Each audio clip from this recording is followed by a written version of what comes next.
이 시간 우리 하나님의 말씀은 시편 37편입니다. 시편 37편 1절부터 9절 말씀까지 제가 봉독해 드리도록 하겠습니다.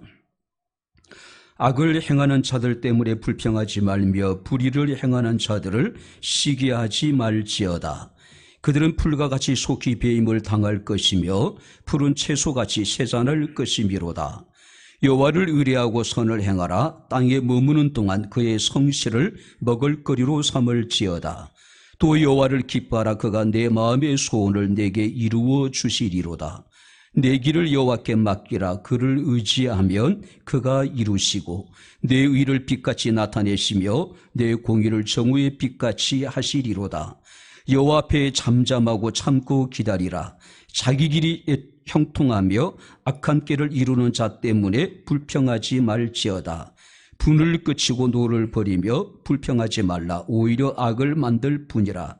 진실로 악을 행하는 자들은 끊어질 것이나 여호와를 소망하는 자들은 땅을 차지하리로다. 아멘. 할렐루야. 자, 우리 옆에 있는 분들과 하나님 우리와 함께 하십니다. 인사하겠습니다. 하나님 우리와 함께 하십니다. 할렐루야. 벨기에 동화 작가 칼 노락이라고 하는 분의 가바의 미소라고 하는 책에 보게 되면은 이런 내용이 있다고 합니다. 한 소년이 낚시를 하다가 어렵게 고개 한 마리를 잡았습니다. 자, 그런데 이 소년은 그 물고기를 도저히 먹을 수 없어서 다시 풀어주고 말았습니다. 자, 물고기를 잡으려고 이제 도마 위에 올려놨는데 눈 하나 깜짝하지 않고 미소를 짓고 있는 듯한 그 물고기의 모습을 보고 도저히 잡아먹을 수 없었다는 것이죠. 자, 미소를 품은 것처럼 보이는 이 물고기를 도저히 잡아먹을 수 없었기 때문에 풀어주고 나고 난 이후에 이 소년은 나름대로 어떤 참 그 놀라운 사실을 깨닫게 되었습니다.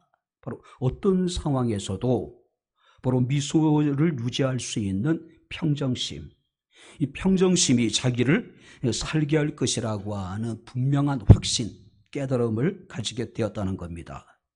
자, 그 이후로 이 소년은요, 곰을 만날 때에도 미소를 보임으로 말미암아 위기를 넘기게 되고 큰 폭풍을 만나게 될 때도 미소를 잃지 않았기 때문에 폭풍을 물리칠 수 있었다. 자, 그날 그 소년은 낚시터에서 물고기 대신에 자기 스스로가 강해지는 법, 어떤 상황 속에서도 평정심을 잃지 않는 법을 배우게 되었다라고 이야기를 합니다. 자, 시편 37편은 다윗의 노년에 지은 그런 글이라고 이야기할 수가 있습니다. 자, 다윗은 자기 백성들에게 하나님의 선민으로서 바른 삶의 자세를 제시해주고 있습니다. 무슨 얘기냐면은 매일매일 우리 주변에 일어나고 있는 일들을 우리가 어떤 관점에서 바라봐야 될 것인가, 바로 그것을 자기 백성들에게 지금 교훈해 주고 있다라고 하는 겁니다. 우리가 어떤 시각으로 바라보고 또 그 상황을 어떻게 우리가 이해하고 해석하느냐가 가장 중요한 문제잖아요. 저는 우리 교인들한테 참 자주 했던 이야기가 있습니다. 한번 따라해 보시기 바랍니다. 신앙은 해석이다. 자, 같은 문제를 우리가 만나게 되더라도 그걸 어떤 관점에서 보고 어떻게 이해하고 해석하느냐에 따라서 문제를 대하는 사람들의 태도가, 자세가 완전히 달라진다는 것이죠. 극단적인 부정적인 시각으로 문제를 바라보다 보면은 결국 좌절하고 절망할 수밖에 없겠죠. 그런데 우리가 긍정적인 관점에서 우리가 문제를 바라보고 그것을 이해하고 해석하게 된다라면은 더 이상 문제는 문제로 끝나지 않는다는 것이죠. 자, 지금 우리가 살아가고 있는 이 사회가 정말 우리가 공정하다고 이야기할 수 있을까? 우리 사회가 정말로 정의롭다라고 이야기할 수가 있을까? 힘이 없는 사람이나 힘이 있는 사람 모두가 다 함께 잘 사는 그런 사회가 되기를 원하지만은 정말로 모든 사회가 마찬가지로 구조적으로 현실적으로 그것이 불가능하다는 것이죠. 자, 누군가는 소외될 수밖에 없을 것이고, 누군가는 버림을 당할 수밖에 없을 것이고, 누군가는 고통 속에 살아갈 수밖에 없다라고 하는 사실이죠. 때는 우리는 스스로 생각하기를 불의한 자가 형통하고 의로운 자가 핍박과 환난과 고난을 당하는 경우를 우리가 많이 보게 됩니다. 그래서 우리가 시편 13편에 보니까 시인도 같은 고민을 해요. 또 우리가 하박국서를 보게 되면 똑같은 문제로 고민을 합니다. 상식적으로 정직한 자가 형통해야 되는데 불의한 자가 형통한단 말이죠. 그들이 이 땅에 살아갈 때도 형통했을 뿐만 아니라 죽을 때도 고통이 없이 죽어가는 거예요. 근데 정직하고 의로운 사람들은 삶 자체도 참 고달프고 힘들고 고통스러운데 죽을 때도 참 고통스럽게 죽어간단 말이죠. 바로 이런 여러분들이 부조리한 상황은 지금만 존재하는 것이 아니었겠죠. 옛날에도 존재했고 다윗의 시대에도 이런 일들은 항상 존재했다라고 하는 사실입니다. 자, 그래서 우리가 1절 말씀 보니까 다윗은 악을 행하는 자 때문에 불평하지 말며 불의를 행하는 자들을 시기하지 말라고 자기 백성들에게 이야기하고 있는 것이죠. 자, 여기서 불평하다는 이야기는 불타오르다는 뜻을 가지고 있습니다. 막 끓어오르는 거예요. 어떠한 상황으로 인해서 평정심을 잃어버린 겁니다. 마음이 심하게 지금 흔들리고 있는 상태가 여기 불평을 이렇게 표현하고 있는 겁니다. 제가 어쩌면 다윗은요, 지금 우리의 속마음을 정확하게 지금 꿰뚫어 보고 있는 것이 아닐까요? 자, 그렇기 때문에 굉장히 의미심장한 이야기를 합니다. 악을 행하는 자들 때문에 불평하지 말고 불의를 행하는 자들을 시기하지 말라. 자, 우리는 악을 행하는 자들에 대해서 겉으로는 불평을 해요. 그런데 내심으로는 악을 행함으로 그들이 얻게 되는 이익에 대해서 우리는 시기하고 있는 것이죠. 불평하고 있는 겁니다. 어쩌면 우리는 악을 행하고 불의를 행하는 자 때문에 불평하는 것이 아니라 우리가 그것을 할 수 없다는 것 때문에 또 그들이 얻는 이익을 우리가 얻지 못한다는 사실 때문에 우리는 불평하고 시기할 때가 얼마나 많은지 모릅니다. 그래서 다윗은 우리에게 이르기를 불평하지 말아라, 시기하지 말라고 지금 이야기합니다. 그 이유에 대해서 2절 말씀을 보게 되면은 그들은 풀과 같이 속히 배임을 당할 것이며 푸른 채소같이 세잔할 것이다. 그리고 9절 말씀을 보게 되면 그들은 끊어지게 될 것이고 10절 말씀을 보니까 잠시 후에 없어져 그곳을 자세히 살펴도 흔적도 없이 사라지게 될 것이다. 세상에 불의한 자들의 영광, 형통이라고 하는 것은 바로 여러분들 풀과 같이 속히 배임을 당하고 푸른 채소처럼 세잔할 끝들이라는 것이죠. 흔적도 없이 다 사라져버릴 끝들이라는 것이죠. 하나님께서도 우리 그리스도인들에 대해서 원망하거나 불평하거나 시기하는 것을 철저하게 금하고 계시죠. 왜냐하면 우리는 땅에 소망을 가진 사람들이 아니라 바로 하나님께 소망을 가진 사람들이기 때문에 그렇다는 겁니다. 자, 그렇다면 오늘 본 말씀을 통해서 하나님께 소망을 가진 사람들의 모습을 우리가 함께 살펴보면서 우리가 함께 은혜를 나누도록 하겠습니다. 자, 3절 말씀 우리 다시 한번 같이 읽겠습니다. 여호와를 의뢰하고 선을 행하라. 땅에 머무는 동안 그의 성실을 먹을거리로 삼을지어다. 자, 일부 영어 성경에서는 이 본문을 이렇게 번역합니다. 여호와를 신뢰하고 선을 행하라. 그러면 땅에 거하며 반드시 풍성한 것을 먹게 될 것이다.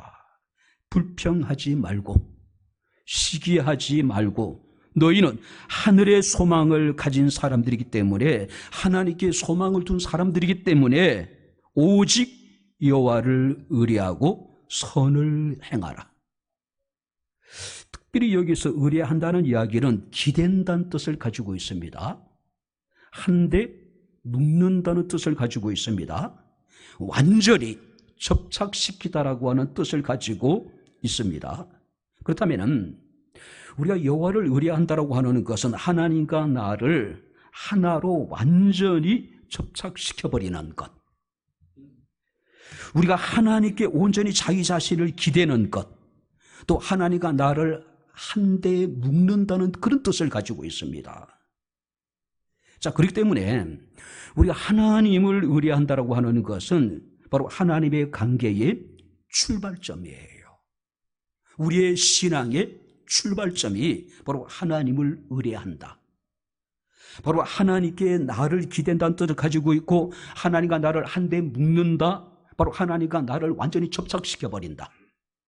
그러니까 물리적으로 하나가 된다는 것이 아니라 화학적으로 완전히 뗄래야 뗄 수 없는 그런 하나님과 내가 하나가 된다는 것이죠. 우리의 현실이 아무리 혼란스럽고 때로는 불합리해 보일지라도 그것 때문에 하나님에게서 떨어져서는 안 된다. 하나님을 멀리해서는 안 된다. 하나님을 떠나지 말란 이야기죠. 오직 하나님께 소망을 두고 하나님만을 의뢰하며 선을 행하면서 성실하게 살아가라. 성실하게. 우리가 시편 4편 5절 말씀을 보게 되면 의의 제사를 드리고 여호와를 의뢰하라. 어떤 상황 속에서도 예배 가운데 하나님을 친근히 하며 너희는 온전히 여호와 하나님만을 의지하고 의뢰하라는 이야기죠. 신뢰하라는 이야기겠죠. 시편 125편 1절 말씀을 보게 되면은 여호와를 의뢰하는 자는 시온산이 요동치 아니하고 영원히 있음 같도다.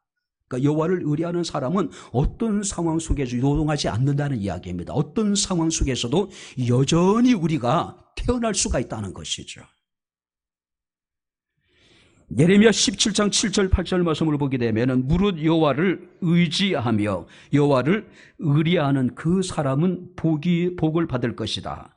그는 물가에 심어진 나무가 그 뿌리를 강변에 뻗치고 더위가 올지라도 두려워하지 아니하며 그 잎이 청정하며 가무는 해에도 걱정이 없고 결실이 그치지 아니함 같을 것이다. 한번 따라해 보시기 바랍니다. 가무는 해에도 걱정이 없고 그 잎이 청청하게 될 것이고 결실이 끝이지 아니할 것이다. 어떤 사람들에게? 여호와를 신뢰하는 사람들, 의뢰하는 사람들. 그래서 시편 118편 8절 9절 말씀을 보게 되면은 여호와께 피하는 것이 사람을 신뢰함보다 낫고 여호와께 피하는 것이 고관들을 신뢰하는 것보다 낫다라고 말씀을 하고 있습니다. 우리의 현실을 바라면서 좌절하고 절망하고 불평하고 원망하는 것이 아니라 하나님께 소망을 두고 오직 하나님만을 의뢰할 수 있기를, 하나님만을 신뢰할 수 있기를 주 이름으로 축원합니다. 이런 사람들은 하루하루 성실하게 살아가요. 이런 사람들은 이 땅에 살아가는 동안에 선을 행하게 된다는 것이죠.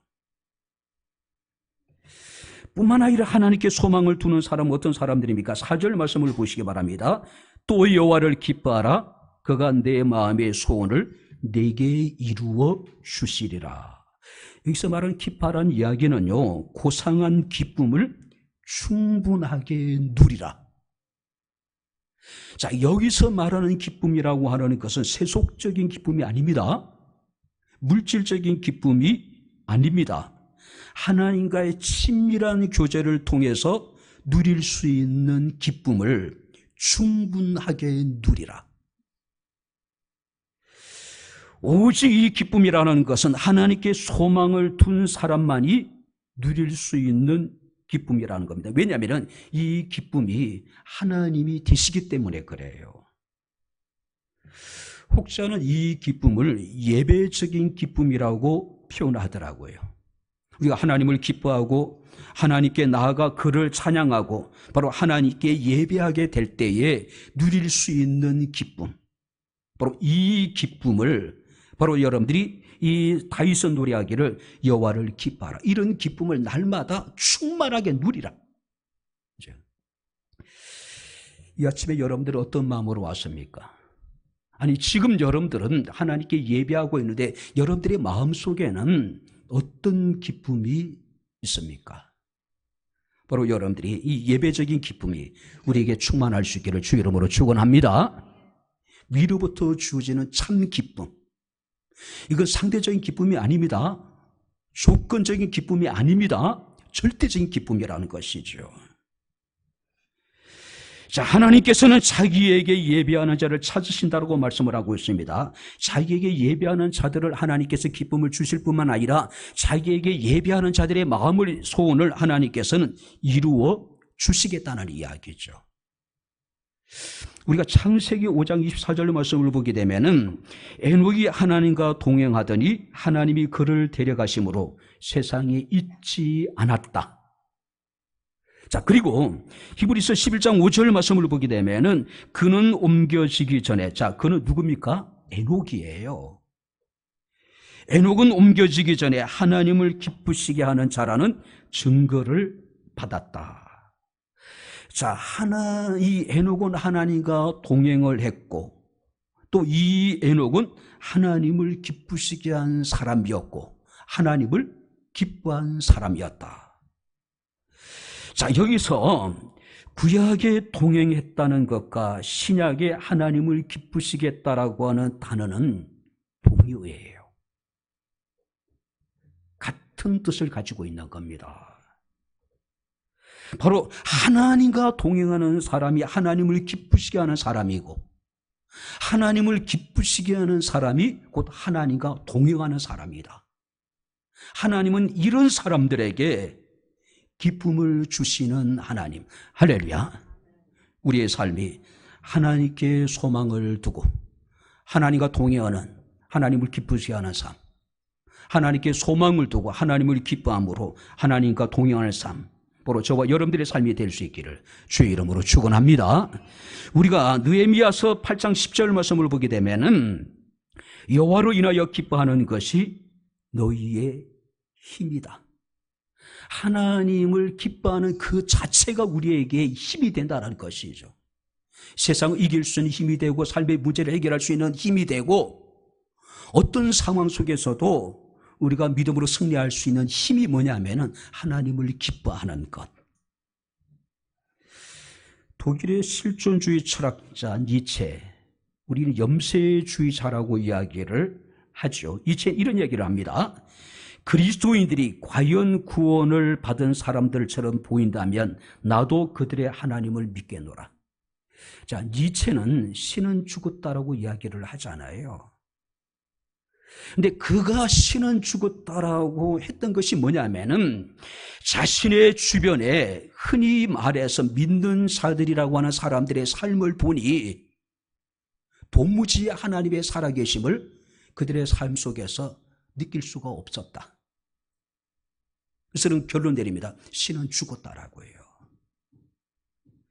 니체가 이르기를 그리스도인들이 과연 구원을 받은 사람들처럼 보인다면 나도 그들의 하나님을 믿겠다. 무슨 얘기입니까? 그리스도인들이 구원을 말하지만은 구원을 받은 사람들의 삶의 모습을 보여주지 못한다는 이야기죠. 많은 사람들이 은혜를 이야기하지만은 은혜를 받은 사람으로서의 감격과 기쁨을 삶을 통해서 찾아볼 수가 없다는 것이죠. 어쩌면은 그리스도인들의 모습이 더 사람들에게 악해 보이고 불의하게 느껴지고 기쁨은 고사하고 삶 자체에 어떤 여유도 찾아볼 수 없을 정도로 강팍해져가는 그런 모습을 보면서 니체가 바로 하나님에 대한 회의를 가지지 않았을까요? 시편 107편 30절 말씀을 보니까 하나님은 광풍을 잠재우시고 우리가 바라는 소원의 항구로 인도하시는 하나님이라고 말씀을 하고 있습니다. 하나님은 우리가 바라는 소원의 항구로 우리를 인도하시는 하나님. 할렐루야. 그래서 여호와를 항상 기뻐하라. 어떤 상황 속에서도. 로마서 8장 말씀을 보게 되면은 하나님은 그 사랑하는 자 그의 뜻대로 부르심을 입은 모든 자들은 모든 것을 합력해 선을 이루신 하나님. 현재 우리의 상황, 우리가 겪고 있는 어렵고 힘든 이 모든 상황들을 궁극적으로 우리에게 유익이 되게 하신 하나님. 그렇기 때문에 우리는 항상 기뻐할 수 있는 것이 아닐까요? 그래서 다윗은 오늘 우리에게 이르기를 여호와를 기뻐하라. 세속적인 기쁨이 아닙니다. 물질적인 기쁨이 아닙니다. 예배적인 기쁨이라는 것이죠. 하나님과의 영적인 기쁨 교제를 통해서 누릴 수 있는 이 기쁨을 우리가 누리며 살아가라는 것이죠. 뿐만 아니라고 5절 6절 말씀 보니까 내 길을 여호와께 맡기라. 그를 의지하면 그가 이루시고 내 의를 빛같이 나타내시며 내 공의를 정오의 빛같이 하실 것이다. 내 길을 여호와께 맡기라. 자, 여기서 길이라고 하는 것은 우리의 삶의 여정, 우리의 삶의 여정에 경험되어지는 모든 고난과 환난과 핍박과 또 삶의 염려와 근심들, 그러니까 우리가 이 땅에서 살아가는 동안에 겪게 되는 모든 것들을 여호와께 맡기라. 자, 여기서 맡긴다는 뜻은요, 굴려버린다, 흘려보낸다. 자, 내 삶의 문제를 가지고 내가 그것을 붙잡고 씨름하는 것이 아니라 그것을 하나님께 굴려보내는 겁니다. 그것을 나에게서 흘려보내는 거예요. 누구에게요? 하나님께. 문제를 해결할 수 있는 능력도 없음에도 불구하고 우리는 그 문제를 부둥켜 안고 밤잠을 설치면서 근심하는 겁니다. 고민하는 거예요. 우리가 근심하고 고민한다고 우리의 삶의 문제가 해결될 수 있을까요? 만약에 그렇게 해결될 수 있다라면은 저만큼 많은 고민을 했던 사람이 있을 수 있을까? 저만큼 많은 근심과 염려를 했던 사람이 있을 수 있을까? 물론 다 그렇겠죠. 그죠? 십수년을 어쩌면은 편안한 잠을 자본 경험이 없었던 것 같아요. 그냥 지쳐서 새벽녘에 겨우 잠이 들고 또 새벽 시간에 일어나가지고 다시 예배를 드리고, 그러니까 지치지 않으면 스스로 몸을 힘들게 하지 않으면 편안한 잠을 십수년 동안 한 번도 자본 적이 없었다. 잠자리에 누웠다가도 순간적으로 벌떡 일어나가지고 또 고민하고 걱정하고 염려하고, 근데 달라지는 하나도 없더라고요. 그죠? 우리의 삶의 문제를 하나님께 굴려버리래요. 나에게서 흘려보내란 이야기입니다. 누구에게요? 하나님에게요. 요즘은 전문가 시대라고 이야기를 합니다. 모든 것이 여러분들이 분업화되어져 있잖아요. 모든 일에 전문가가 존재하고 있습니다. 내가 그 문제를 가지고 씨름해도 안 될 때가 많이 있어요. 근데 전문가한테 의뢰하면 어떻습니까? 쉽게 해결이 되잖아요. 그죠? 또 그러다 보니까 전문가들이 여러분들이 많은 수입을 얻는 것도 사실이에요. 이사야 43장 1절 말씀을 보게 되면은 하나님은 우리를 창조하시며 우리를 지으신 분이라고 말씀을 하고 있습니다. 그는 우리를 구속하시고 우리를 지명하여 부르셔서 너는 내 것이라고 하나님이 말씀을 하십니다. 하나님이 우리를 창조하시고 하나님 우리를 지으셨다면은 하나님은 누구보다도 나에 대해서 잘 아시는 분이 아닐까요? 아니, 어쩌면 하나님은 나보다 나를 더 잘 아시는 하나님. 집사람이 이제 차가 거의 7년, 6년이 이제 넘어갔습니다. 계기판에 이제 뭔가 경고등이 켜졌어요. 정기 이제 차량 검사를 받기 위해서 가까운 공업사에 갔는데 그 경고등이 왜 켜졌는지 모른다는 거예요. 그러니까 차량 검사는 차량 검사로 다 받았는데 계기판에 뜬 경고판이 왜 떴는지 그걸 해결해 주지 못하는 거예요. 그래서 이제 르노 삼성 서비스 센터에 들어갔습니다. 그분들은 바로 알아요. 왜냐하면 자신 회사에 만든 차니까.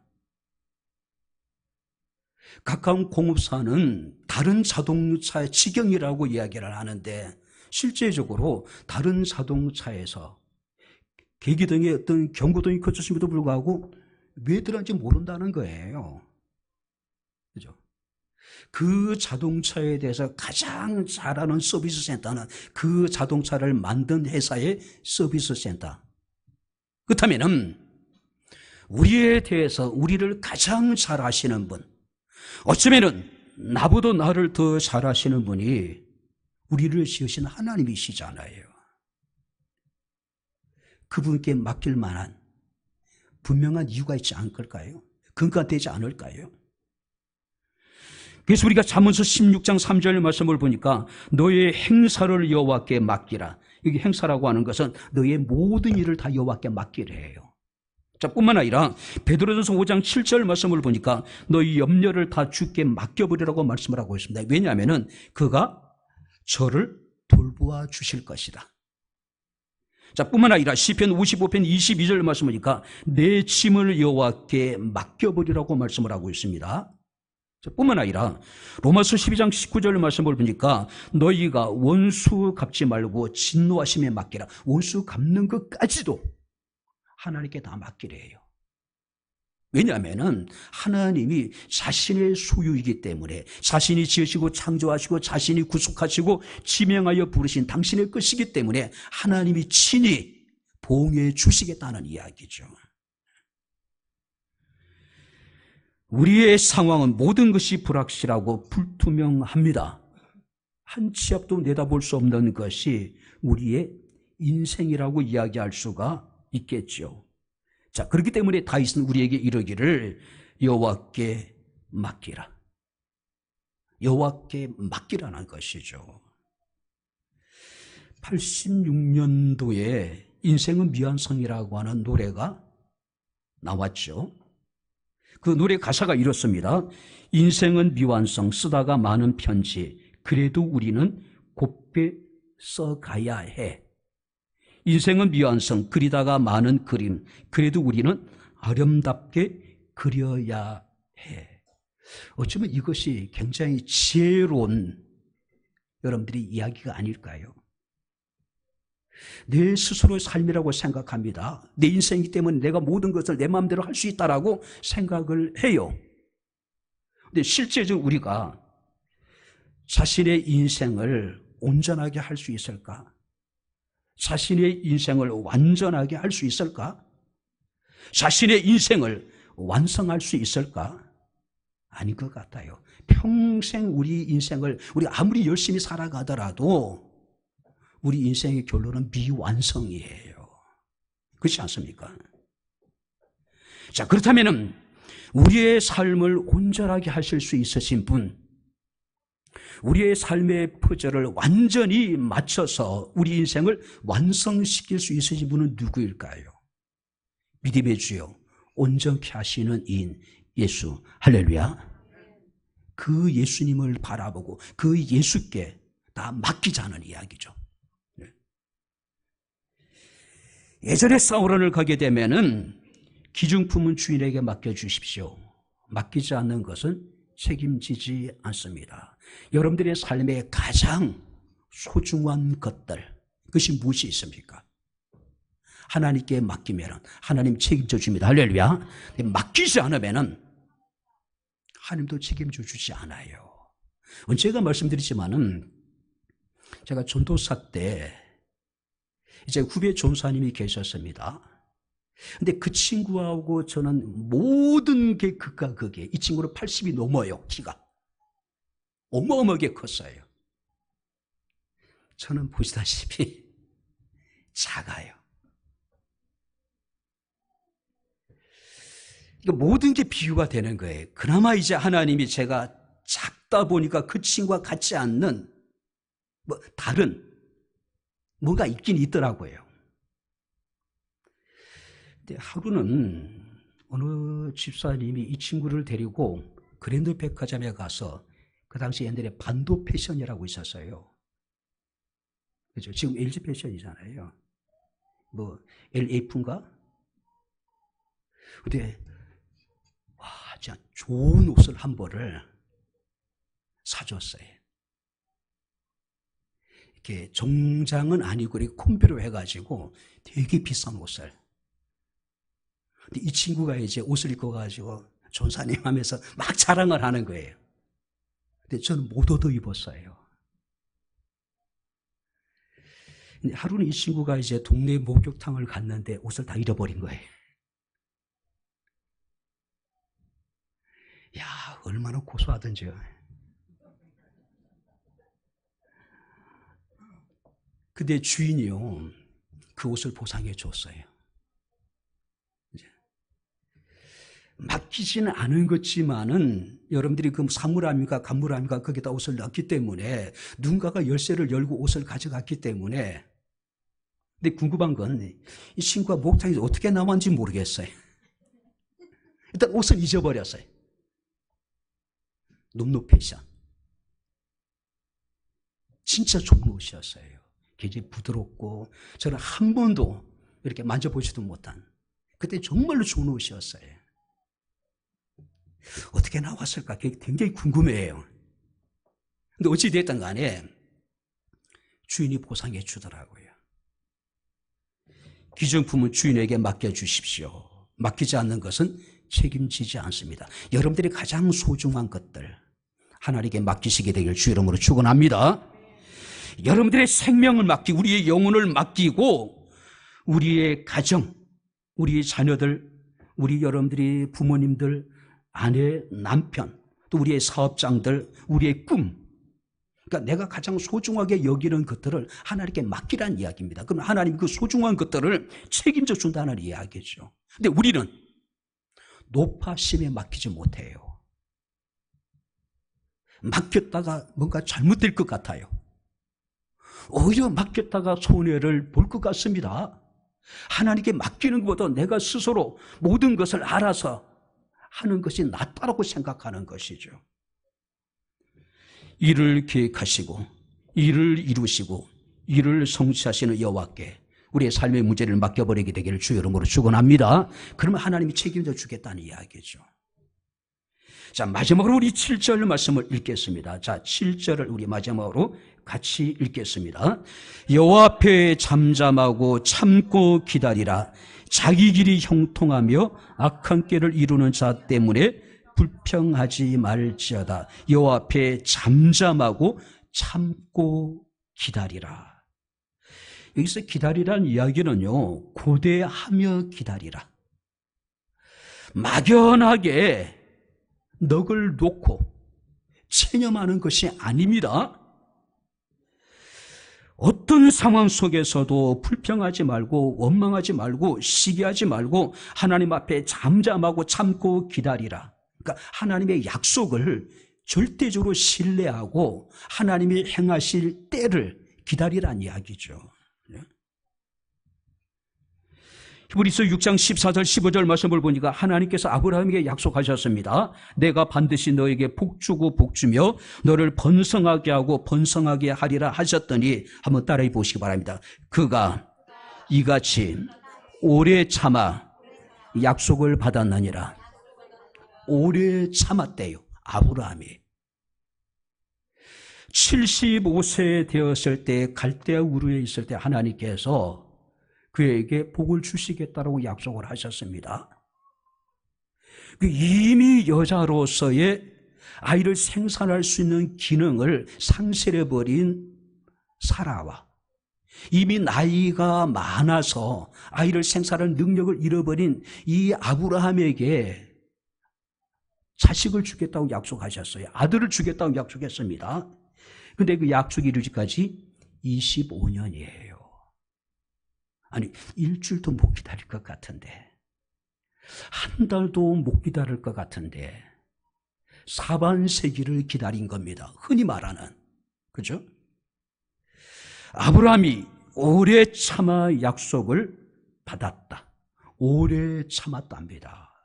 우리의 현실이 당장 달라지는 것 같지 않고, 우리가 아침에 눈을 떠도 우리의 상황이 전혀 나아지지 않아요. 그때 우리가 낙심하고 좌절하고 절망하죠.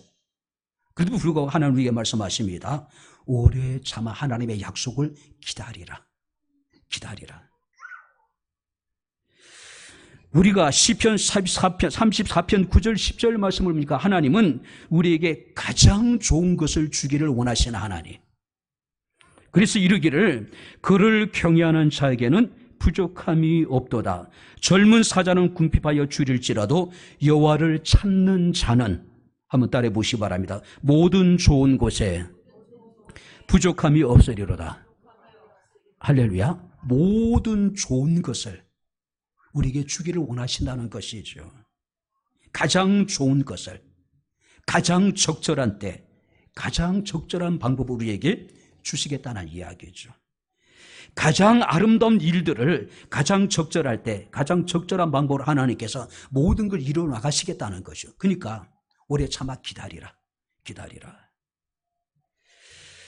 저는 목회를 하면서 우리 교인들에게 정말로 자주 했던 이야기가 있습니다. 성도의 3기. 그리고 난 다음에 이제 성도의 3기라 이렇게 이제 기대하고 기도하고 기다리라고 하는 이제 이렇게 CCM도 나오기도 하더라고요. 개척하면서부터 했던 이야기가 있습니다. 성도의 3기. 한번 따라해 보시기 바랍니다. 기대하고 기도하고 기다리자. 만약에 우리가 기대하는 것이 없다면 기도하지 않겠죠. 기대하는 것이었다면 사람은 기도하지 않을 것이고 기다리지도 않겠죠. 그런데 하나님께 소망을 두는 사람들은 하나님을 향한 기대를 가진 사람들입니다. 기대가 있기 때문에 기도할 수 있는 것이고 내가 기대를 가지고 기도했기 때문에 우리는 기다릴 수가 있는 것이죠. 어떤 상황 속에서도 소망 가운데 하나님 앞에 잠잠히 참고 기다리랍니다. 그 기담이라는 것은 기대를 가지고 기도하면서 기다리라는 것이죠. 이제 말씀을 마치도록 하겠습니다. 어떤 분이 이런 이야기를 하더라고요. 행복한 사람은 의미 중심의 프레임을 가지고 세상을 살아간다. 자, 의미 중심의 프레임을 가지고 세상을 살아가는 사람들이 행복한 사람이다. 내가 헛되이 보낸 오늘은 어제 죽은 이가 그토록 간절히 원했던 내일일 수 있을 것이다 라고 하는 그런 마음. 다시는 사랑하지 못할 것처럼 뜨겁게 사랑하는 사람들. 늘 마지막 만나는 사람들처럼 우리가 다른 사람 만났을 때 그 사람을 대해 나가는 것. 그러니까 자신이 하고 있는 모든 하루하루 일어나고 있는 모든 일들에 대해서 나름대로 의미를 두는 겁니다. 이런 사람들의 삶은 그냥 하루하루 대충 사는 사람들과는 전혀 다른 삶이라는 것이죠. 이런 사람들의 삶은 하루하루 세상이 날마다 새로워질 수밖에 없는 것이죠. 지금까지 마치 단 한 번도 경험하지 못했던 새로운 방식으로 주어진 시간을 보내게 될 것이고 그런 사람들을 대하게 될 것이라는 이야기죠. 그러니까 의미 중심의 프레임을 가지고 하루하루를 살아가는 사람. 그러니까 나름대로 그 가치 있는 의미를 부여하는 겁니다. 자신의 삶에 대해서. 어떤 상황 속에서도 하나님께 소망을 들게 되기를 주 이름으로 축원합니다. 이런 사람들이 땅을 차지하게 될 것이고 이런 사람들은 풍부한 화평을 즐기게 될 것이고 이런 사람들의 자손들이 복을 받게 될 거랍니다. 그래서 25절 말씀을 보니까 내가 어려서부터 늙기까지 의인이 버림을 당하거나 그의 자손이 걸식함을 보지 못했다. 하나님께 소망을 두고 오직 하나님을 참고 기다리는 사람들에게는 하나님께서 복을 주시는데 당대뿐만 아니라 그 후손들에게도 복을 주시겠다는 이야기죠. 하나님을 의뢰하고 성실하게 살면서 선을 행하는 삶, 오직 하나님만을 기뻐하는 삶, 우리의 삶을 온전히 여호와께 맡겨버리는 삶, 그리고 어떤 상황 속에서도 하나님 앞에 잠잠하고 하나님의 때를 참고 기다리는 삶, 이런 사람들이 여호와를 소망하는 사람들이 아닐까요? 이 은총이 우리 모두에게 함께할 수 있기를 주의 이름으로 축원합니다. 기도하겠습니다. 좋으신 나의 아버지 하나님, 우리 아버지 하나님의 은혜와 사랑을 진심으로 감사합니다. 우리의 현실은 녹록지 않고 우리의 현실이 부조리하고 또 아버지 때로는 우리를 낙심케 하고 좌절하고 절망하게 하지만은 우리가 불평하지 않게 하시고 원망하지 않게 하시고 시기하지 아니하고 오직 하나님만을 의뢰하며 성실하게 살며 선을 행하게 하옵소서. 하나님만을 기뻐하며 하나님께 모든 것을 맡기며 하나님의 때를 잠잠히 참고 기다릴 수 있는 지혜로운 마음을 우리에게 허락해 주옵소서. 예수님 이름으로 기도하옵나이다. 아멘.